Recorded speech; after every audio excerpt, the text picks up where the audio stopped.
use of this time to the best of his ability and allow you to hear from our speakers to the maximum capacity. So are you okay with them starting while you're eating lunch? And I asked you while your mouths were full. So there we go. So it is our pleasure to introduce the final speaker for First Friday series of the semester, Father Ronny O'Dwyer, who will be speaking with his group about the Billiken Teacher Corps and what it means to be evangelizers in the faith.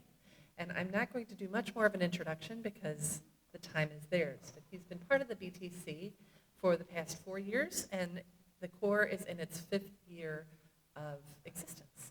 So on that note.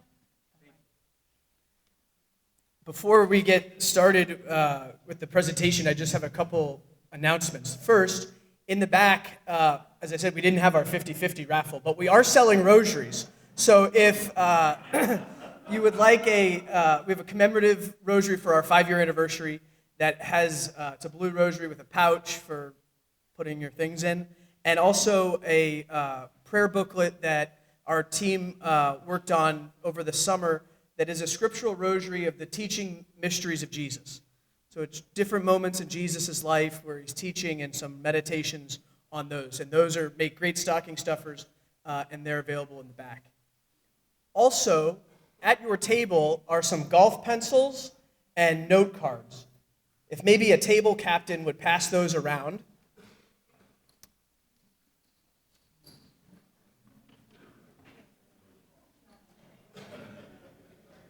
The point of these note cards is for you to write down a question.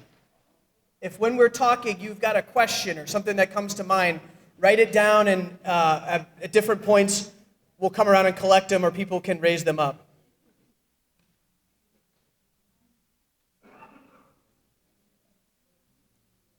Are we good? So here's how this will go. I'm going to talk for about 14 and a half minutes, I hope. And then I'm going to turn it over to our illustrious team, and then we'll open things for questions. But first, let's begin with a prayer. And for this, we might have to be quiet because there's a lot of background noise, but I'd like some of our students from St. Cecilia School to lead us in prayer today.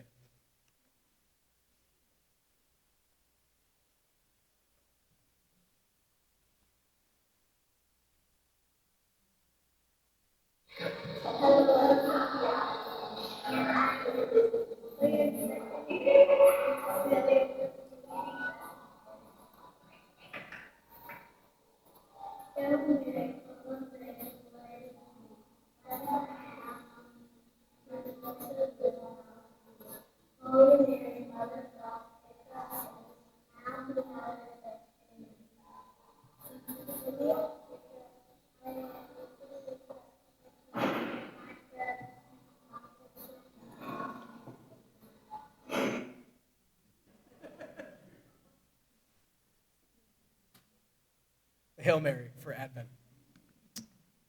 So let's just start out maybe providing a large context for the topic that we'll speak about. Then I'll give some present-day realities about the spiritual context of our schools, and I'll talk a little bit about some of the work we're doing here at St. Louis U that aims to meet some of those needs. But first, maybe we could just think for a minute, how would you answer this? Why do we have Catholic schools? What are we trying to do?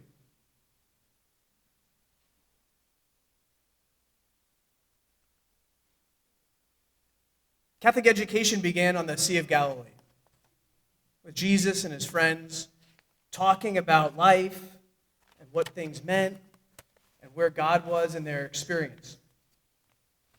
And then from that, we had the Easter events, and then Jesus' friends started telling their friends, who told their friends, who told their friends.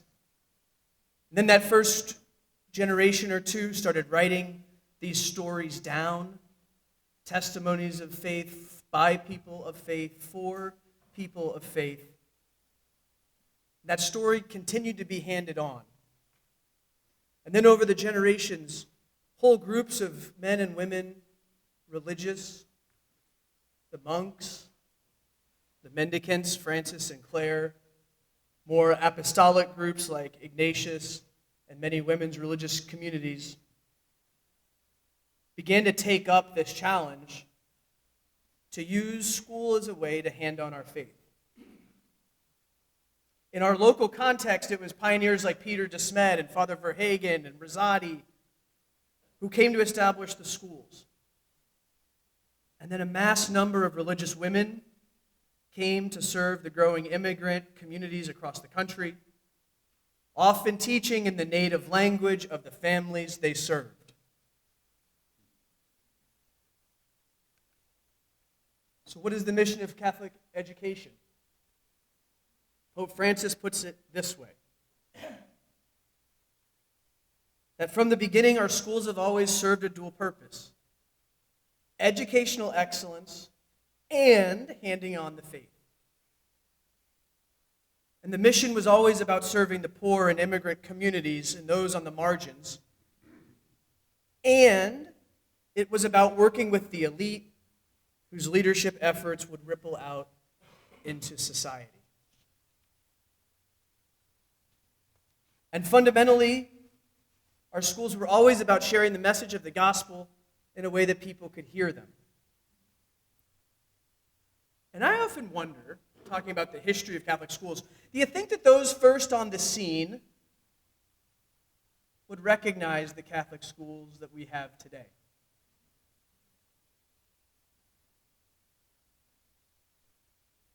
I think the answer could be no, and it's probably more yes.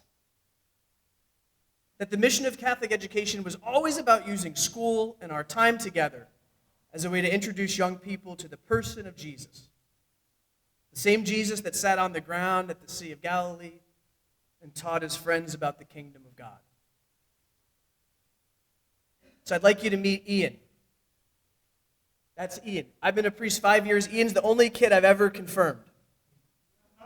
Ian was a student at Most Holy Trinity. He's now at Bishop de Burgh.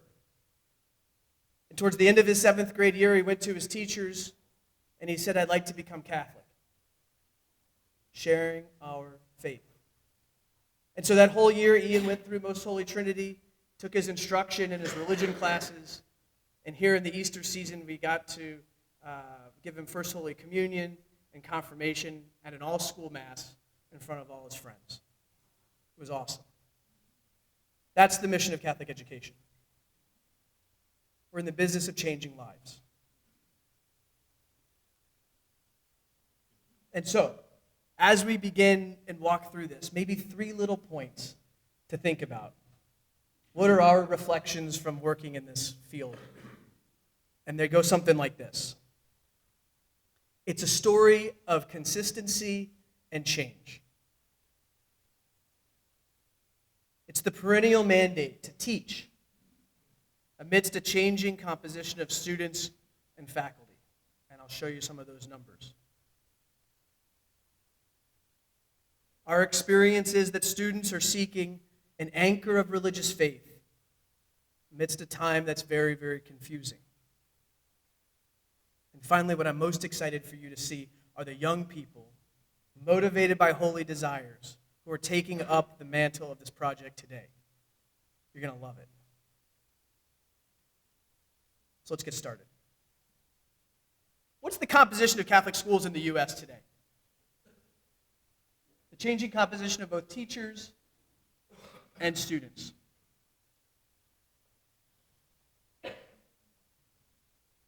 As we all know, 1965 was the high water mark for women religious in the U.S., many of whom dedicated their entire lives to working with our students. The high water mark, there were 180,000 women religious in this country. What does that look like? That looks like the big house at Notre Dame, or the big house at Michigan full, and Notre Dame Stadium full. That's how many women religious were in this country, serving the poor and our students in a variety of contexts. Imagine that. Today, we know that the median age of a religious sister in this country is 74. Now, here's a little bit about what this looks like today. There are still about 4,500 religious working in K-12 Catholic schools. These religious contribute to the roughly 153,000 teachers and administrators that we have working in our Catholic schools in this country today. 97% of that 153,000 are lay people. Clergy and religious are about 3%. On the right-hand side, you see some work that a team did when I was up at school at Boston College. We worked on this project to try to understand the changes in Jesuit numbers in secondary ed. So for those of you Jesuit high school people, this is what this would have looked like. 1965, about 1,500 Jesuits in this country teaching in Jesuit secondary ed. Today, we've got about 230. That's a decrease of roughly 83%.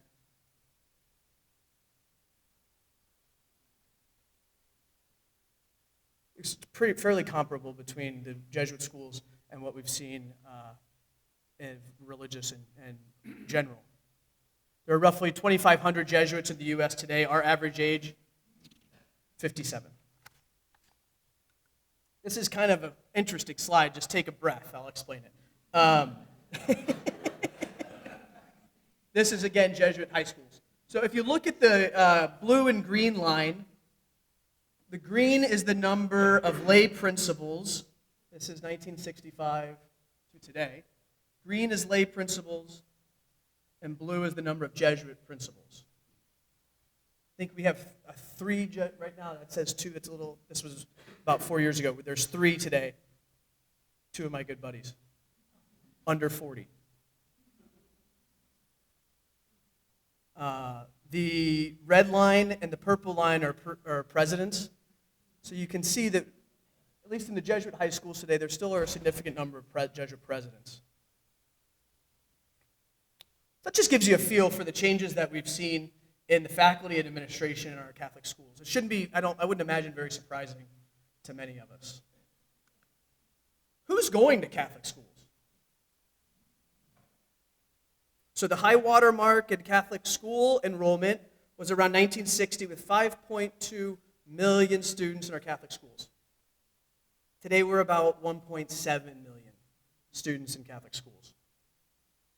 And I don't want to, the decline in enrollment is a whole other topic that everyone has an untested theory on, from fertility rates to tuition to the breakdown of the family, and no one goes to Mass. I don't want to touch it. But just to kind of show, this is where we are today. Non-Catholics make up about 18%, roughly 20% of our student body. Often we work in schools that serve a lot of non-Catholics. People look at you and they say, what are you doing? Why are we wasting all this money and resources? It's not because they're Catholic. It's because we are. This is what we do, following the gospel mandate. Teach and care for young people, especially the most vulnerable. We do it well.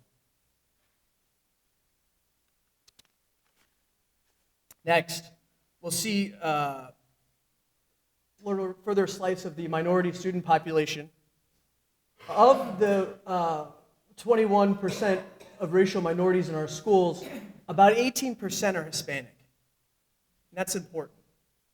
It's a big number, but it's too small. So that's something that we'll pay attention to and talk a little bit about. So that's the makeup generally of our non-Catholic, the non-Catholics, the racial breakdown. What's the spiritual context of our students? What's their spirituality like? You've read this in the New York Times or whatever paper you read, Fox News. Everyone will have a alert about what we call the nuns, N-O-N-E-S, and they're on the rise rapidly. And what that means is that Catholicism is now tied with evangelicals and people who say none. So they ask you, what religion are you? Check a box. They check none. And so, being the largest religious groups in the U.S. Pretty interesting.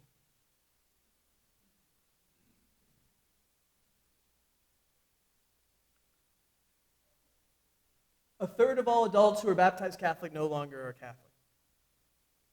10% or so of all Americans who would self-describe as being former Catholics, which is actually the third largest religious group in the U.S. Former Catholics.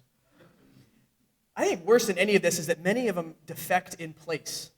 It's not like they're going to other religions or trying something out. They just stop believing in anything and practicing anything, which is alarming.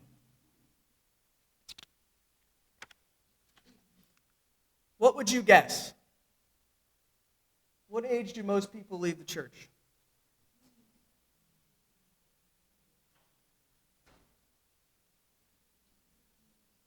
Ready? 13. 13 years old. That's why we're working in the schools. Their mind is made up by 13. Interestingly enough, the nuns, this N-O-N-E-S, are certainly on the rise. However, the majority of Hispanic adults continue to identify as Catholic. The majority of Hispanic adults continue to identify as Catholic. And a challenge is that many Hispanic Catholics are not being served by our Catholic schools. Important topic, but it's a topic for another Friday. Invite me back, maybe. But this just shows only 2.3% of Hispanic Catholic kids are in Catholic schools. And their families identify as Catholic.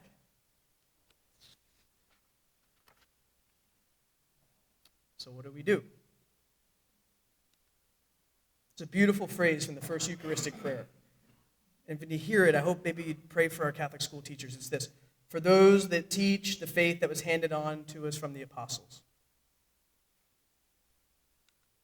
And the media and the pundits like to call these people nuns, and they make a big deal about this. But to be honest, it's not been our experience. The experience of those of us in the schools is this: they're not nuns. They're more accurately maybe something like liminals. I say liminal, maybe someone peering over the edge to see what's out there, someone looking out, someone right on the edge to see if it's something worth belonging to. And when we're able to meet them and share with them our faith in a compelling way, with credible models of faith who make it attractive, we get kids like Ian, who in 7th grade goes to his teacher and says, I want to become a Catholic. And then he goes to DeBerg. And then he's on the pro-life trip. I just sent him $100. Didn't turn in that stipend. Don't tell anyone. Right? You see it? So it's not so much that they're nuns. When you hear this alarming stuff, they want you to they want to keep you going. Think again. The experience of us working in the schools, it's not over. They're not written off. The story is not over. The kids are just looking for something to believe in. So where do programs like what we're trying to do fit into this greater story? There's a strong correlation between kids who go to Catholic school and kids who continue to practice their faith. Of the young people that defected, this is a 2018 survey by St. Mary's Press, 76% of them never attended a Catholic school.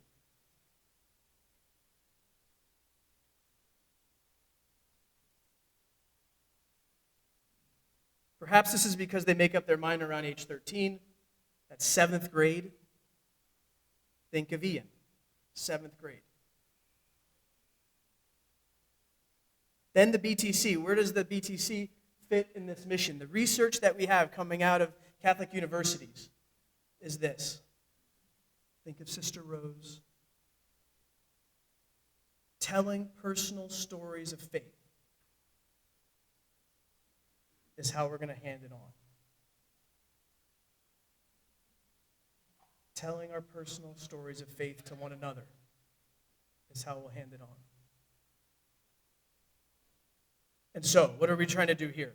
We've got a program that focuses really on 2 issues. The first is recruiting the very best people we can find and to train them as best as possible to accompany young people as credible models of faith and people trained to tell stories of who Jesus is. Why is he important? Why did it matter? I had a crisis too. and to walk with them every single day, amidst forgotten lunches, missed homework, lost pencils, hurt feelings. We deal with it all. And then secondly, we're really about equity and working with people on the margins. This has been the mission of Catholic Ed from the beginning. And to do that today, you have to be really well trained in things like trauma-informed care, and things like working in a culture that's different than yours, and things like going out to home visits because parents are embarrassed or afraid to come into school. We have to teach in a new way, and we're doing our best to kind of form this group to do that.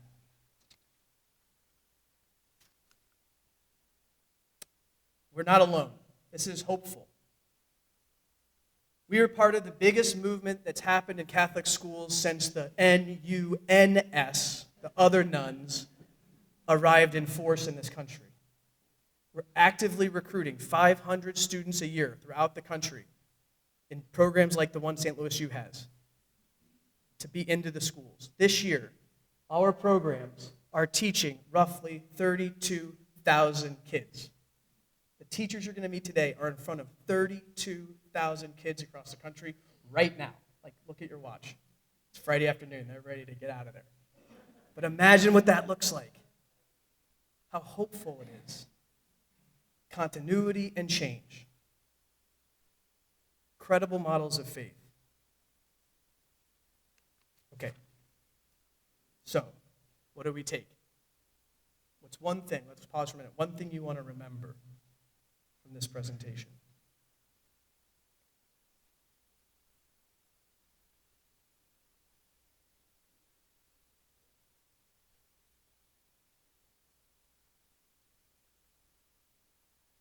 What I want to remember is that there was no golden age of Catholic education. There was no golden age. That each generation must take up the mantle with the challenges that they're given in the times in which they live, to do the gospel mandate given to us from the beginning. Go, teach them. And so, without further ado, let's meet the teachers. Right here we have Angela Moret. Angela has just joined our team as the assistant director of the Teacher Corps. She came through one of these programs at Northwestern University, went on to teach in our Cristo Rey schools in Chicago, was an interim principal and then principal, and is now, most importantly, a mom who joins our team and brings a lot of wealth and of experience in all of those areas. Next, you'll meet Beth Moeller from Ohio. She went to Dayton and studied secondary religious ed.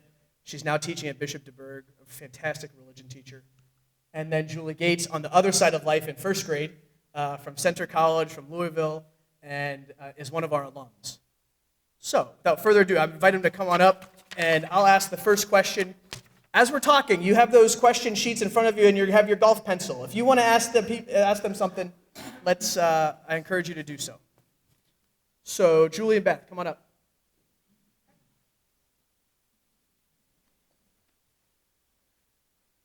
Here's the question. What words or phrases would you use to describe your students and their religious belief or practices? Okay, I can get started. As Father Ronny said, my name is Julie. I teach at St. Louis Catholic Academy, which is located in North City. So I'm teaching 100% African American students, 100% free and reduced lunch. Just to kind of give you some background, 9 out of our 100 families are Catholic, and they attend the parish on our campus, but we are not connected with. And in my class of 15 students, I have 2 students who are Catholic, and they attend Mass on the weekends with their grandmothers, which I find very interesting. One of them is being raised in the faith by his great-great-great-grandmother. So the words that came to my mind when I thought of my students and their Catholic beliefs were, the biggest one was eager. They're extremely excited. They love religion class. But again, I'm surrounding myself each and every day with a room full of 5, 6, and 7-year-olds. We talk about the faith, and really they don't understand if they're Catholic or not. We go to communion at Mass, and they don't understand why they cannot receive the body and blood of Christ because they don't identify, am I Catholic, am I Christian? They're not really sure. But one thing I do know is they do know God, and they certainly know Jesus because on the daily, we get them confused. Is that God hanging on the cross? No, that's Jesus, but we get it straight.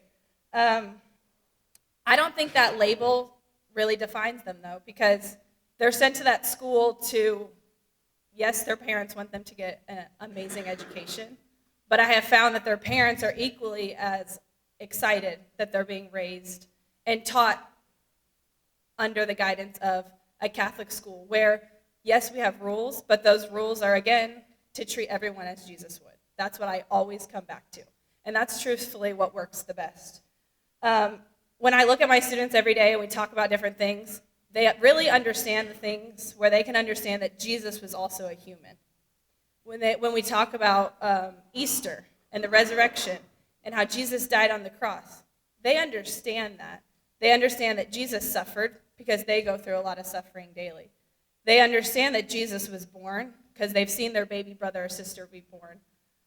Right now we're studying Advent, and today we talked about St. Nicholas and what the candy cane stands for. That concrete human nature of Jesus Christ, they certainly understand.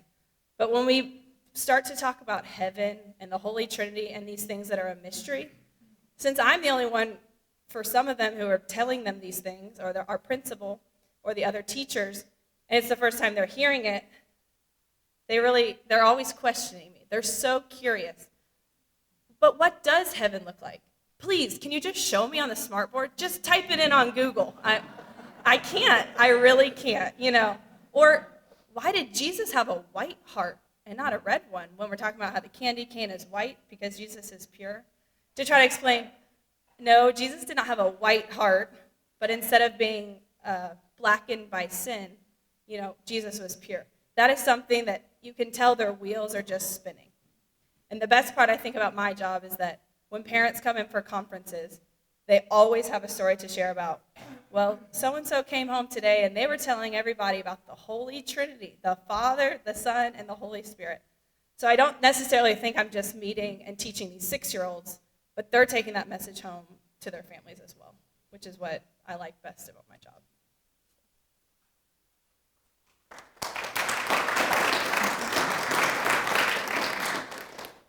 Hi, I'm Beth Moeller, and just as Father Ronny said, I work at Bishop DeBerg High School, which is in South City, and I teach a slew of different things, but my favorite is freshman religion. So the student body at Bishop DeBerg is pretty mixed. The school is a good example of what a diverse school would be because we have students of all different races and all different religious backgrounds. So it's a really good demonstration of how the world should live together despite all the differences that we have. I just did a survey for my students for Dr. John James' class, talking about what religious background they identify with and what challenges they have in their own faith. So this came in a perfect time for for today. So 2 words I would use to describe my students would be interested buds, such as like a flower bud. Interested because they're at a time in their life when you're a teenager, you're trying to figure out the world in general, and this is the first time you have independence and the first time that you're on your own to figure things out in the world. So that's an extremely scary time for teenagers. So they're very interested to find answers and to make sense of the world, and this is a vital part for faith development because they're going to latch on to anything that gives them some kind of comfort or answer. So they're interested, and there's so much growth that can come from them, especially if we get them at this vital time of their life in adolescence. As we saw, the time that the majority of Catholics who leave, they leave when they're in their adolescence, and this is the time to bring them back. My student makeup, about 80% of my students said that they were Christian, and 60% of that number is Catholic. So there's a large percentage of Christianity within my classroom, and 20% said they were not part of religion or are in search of a religion. So asking more questions to those students, I found out that a lot of them just had something in mind where they usually said something in the lines of, I just don't know, this doesn't make sense. I'm kind of confused about it. How does that all happen? How is that possible? They're interested, they're asking questions, and that's really important that they're asking these hard questions because that means they're thinking about it and they didn't write off religion completely. And even in the Catholic portion of my survey, I asked the students who were Catholic what they do to keep their faith alive, and a lot of them admitted that they don't really know what to do to keep their faith alive. And Catholic schools and in my religion class, we really try to teach different kinds of prayers and how to build a relationship with God and how to keep that going, because to keep them as Catholics, we need to help them realize what they can do to keep their faith growing and alive.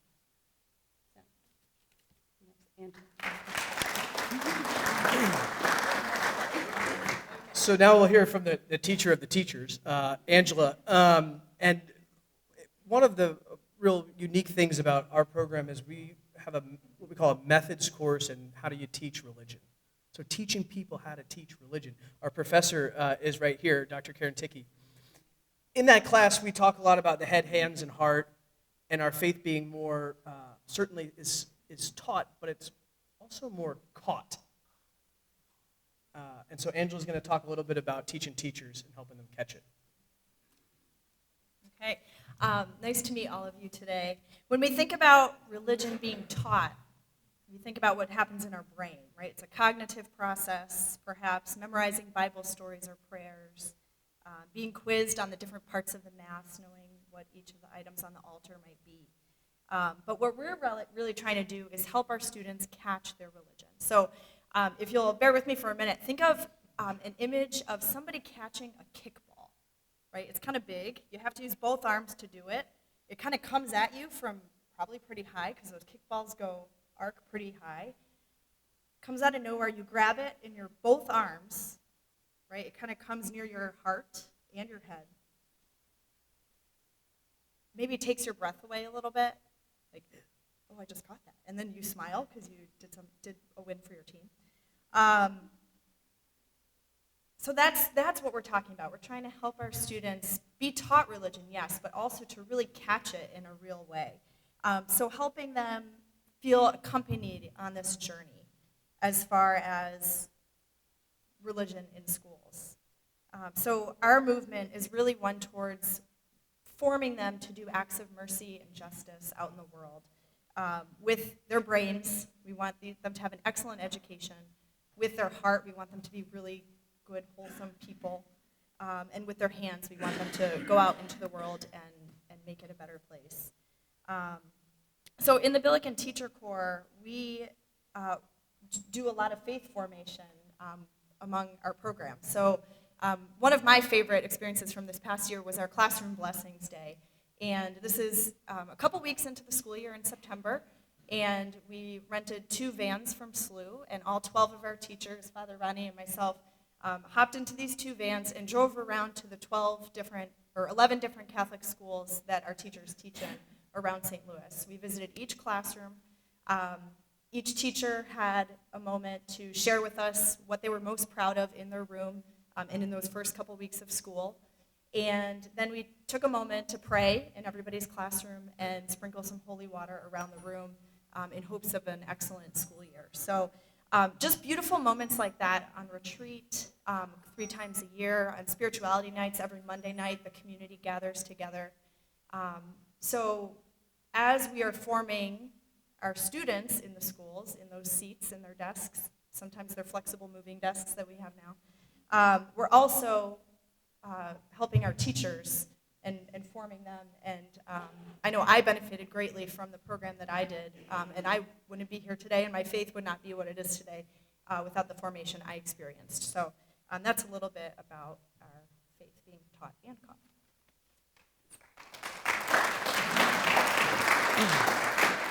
So Nick is going to come around and pick up any questions that you might have written down or thoughts that you have that you'd want to share with the group. But here's an important question, I'd like us to really tackle it. When we were talking about the nuns out there, those NONES kids, I'm going to skip down a couple questions.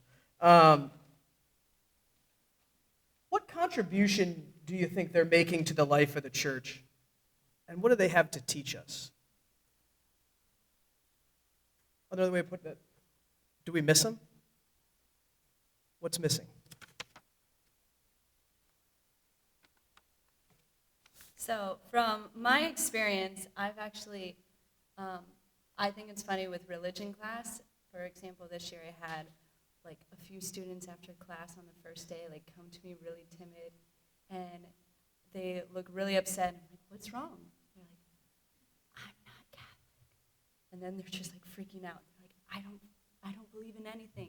And they're so nervous at religion class. And I always laugh, and I'm like, well, you know what? You're just going to learn about it, and we'll be there beside you the whole time. And I always appreciate the dynamic that these students bring to religion class, because they're thinking about our faith in ways that we take for granted, and they ask questions that don't even come across our mind anymore. And it deepens the whole class's understanding of our faith. For example, this week we were talking about Mass, because the freshmen were in charge of Mass today, and I was trying to make our class as visual and vivid as I could to make them really understand fully what is going on at Mass. So we were talking about ancient Jewish tradition and how a person would take a lamb, carry it to the altar, and this lamb that they lived with for a week, that they grew close to, was killed in front of them. And all of them just were baffled by this. And one student who would identify as a nun goes, Miss Moeller, what if we did that today? And I had to laugh because we do. So I told the student, that's perfect, because we do that in Mass, and let me explain why. And that was like such a good bridge between looking at ancient tradition and history and relating it back to today, and having them have a visual of what is actually going on at Mass with the sacrifice of Jesus with every Mass. Something that I just value about those students is they always keep me on my toes and make me creative. So I always have to find a different way to explain or to help them visually understand or put it in their imagination what God is, or how we believe in Jesus rose from the dead, because that's something you don't hear very often really at all, except for in Christianity. So those students just create a space in which they're putting themselves out to be uncomfortable, to ask those questions, but because they put themselves out there to be uncomfortable to ask those questions, everyone grows. And that is really something that I value, and I try to reach out and ask them questions that make me uncomfortable so the whole class grows too.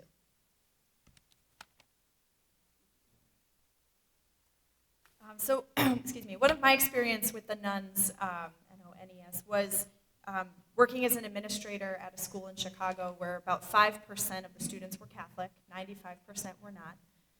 We had monthly masses for our students, all school masses, and we worked really hard to find ways, creative ways, as Beth mentioned, to be inclusive and to welcome them into our school and into our faith community. Some of them were religious and Christian from different churches, but several of them were nuns. And one thing that we did was really reach out to them. We gave them space within the Mass or within a prayer service to express their own type of music. We had some beautiful African dance that took place throughout different parts of those special times, and giving them a voice. So even though maybe they were not Catholic, some of them did get up there and read the readings at Mass, or provide a reflection during a prayer service. And several of those students ended up, I could see the growth, which was truly fantastic. They would come in as nuns, and I think maybe we kind of edged them a little bit towards being more liminal, peering over the edge. And I really do believe some of them really caught what we were trying to do at that school.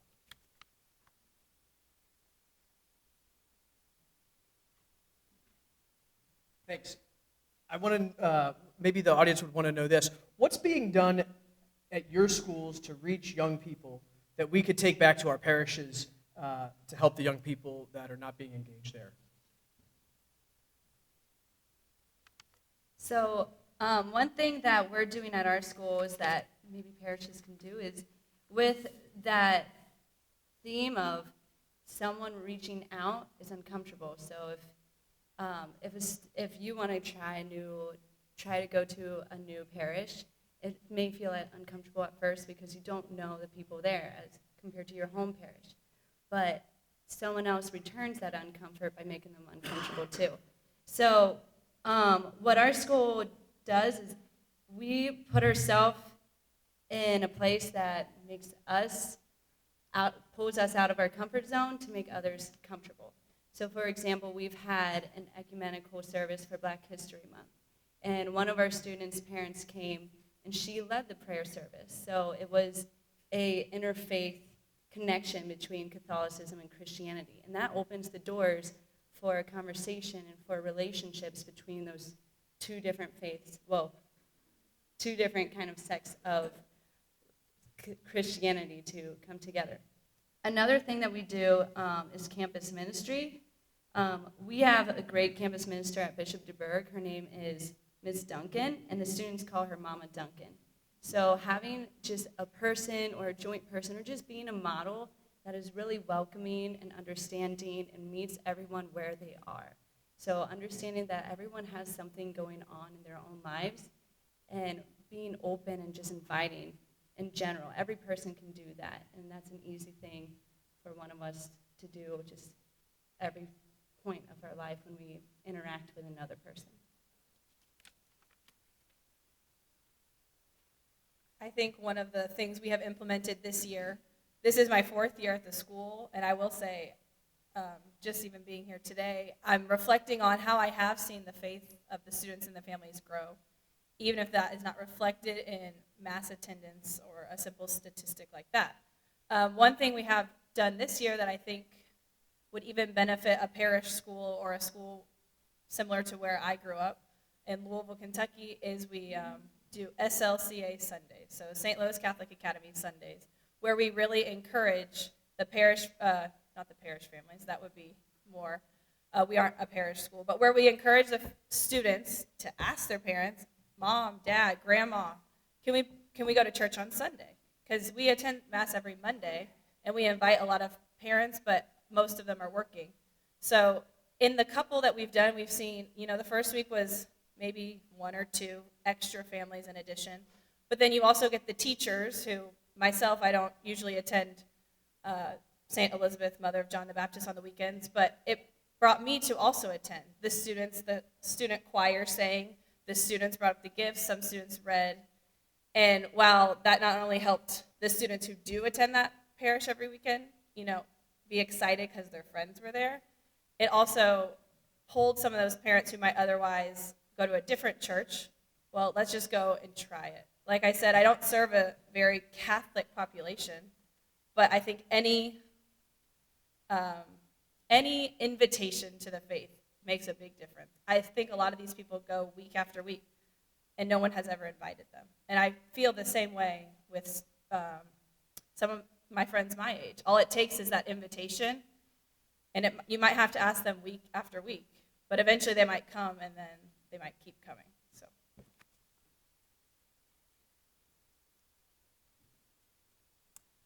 Real briefly, one thing that was done at a school that I worked at was building a really strong community among the faculty and staff, because that trickled down to the students. So we had things like, similar to this actually, we had soup and substance lunches where the staff would all come together, join in prayer and share a simple meal together. Ignatian evenings where we would gather at somebody's home for Mass and then again sharing a meal and conversation. And it was such a strong adult faith community among the faculty and staff that could only be caught by the students and was really mirrored and mimicked by them as well in the way that they looked out for one another and really felt that that school was a family, which was a really beautiful thing about that school.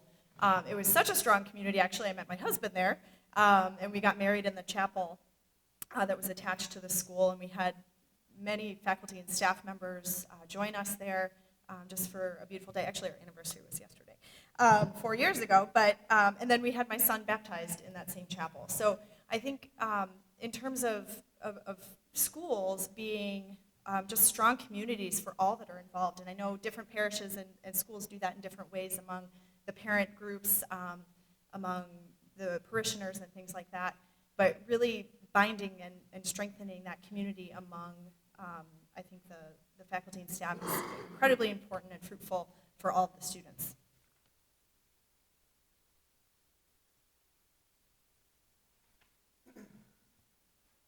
A lot of the research that is coming back to us about handing on the faith indicates that role models, or what we call credible witnesses of faith, are significant, especially grandparents, interestingly enough.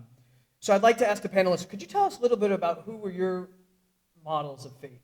What did they do to help you, to help encourage you, and what can we learn from that? Growing up, I would say my largest model of faith was my parents, my mom and my dad. It just having people who, not only did you go to Catholic school, which I guess I'm kind of comparing two things right now, where I work every day and where I grew up, but at the same time, my mom is still a teacher at the school where I went, and we have similar stories about families not going to church and non-Catholics or nuns, N-O-N-E-S. So I think a lot of times I took it for granted, but in addition to going to a Catholic school, having that privilege, eating dinner and always talking about our faith, going to church on the weekends as a family, our holidays were centered on the faith. And then in addition, I would sit with my dad every weekend and we would read through a religion chapter and reflect on that. It was just something that I was taught from a young age, but I believe it was never something I was pressured to do. And as I grew older, I would say that I kind of transitioned not only my mom as a role model, but my older sister. Going through a program like this, and you do sometimes get to the point where a lot of your friends start falling away and you're kind of searching, but you see those role models and you realize the decisions they've made have impacted them in such a strong way that you can remain steadfast. And I do believe joining the Billiken Teacher Corps certainly helped me. I went to a non-Catholic college, but I never doubted for a second that I would miss Mass on a Sunday, and I give that back to the parents that raised me. It was in our nature. My grandparents had the very similar ways with them. They were constantly reading Catholic books and passing them on to me. But really, more than just, saying the rosary and different things like that, it was how they handled different situations. Nothing was ever too big because they would fall back on their faith. And